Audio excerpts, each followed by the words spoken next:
ano po yung pinag-bleedan ng Abiben. Ito mga idol, ang naging problema ay no start. Ayan.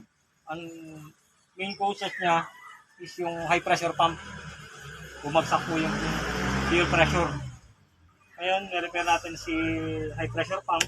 Nagkaroon ng komplikasyon. Nakita natin yung trouble dito sa relief valve ng fuel pressure. Worn out yung o-ring niya kaya siya bumababa yung pressure. Ayun. Ngayon, okay na. Tetesting natin. Paandalin mo nga ito. Ito, Hino P11C. Medyo matagal po natenga. Medyo pinahirapan din tayo kahit sa robot. Anak, sige, paandal po.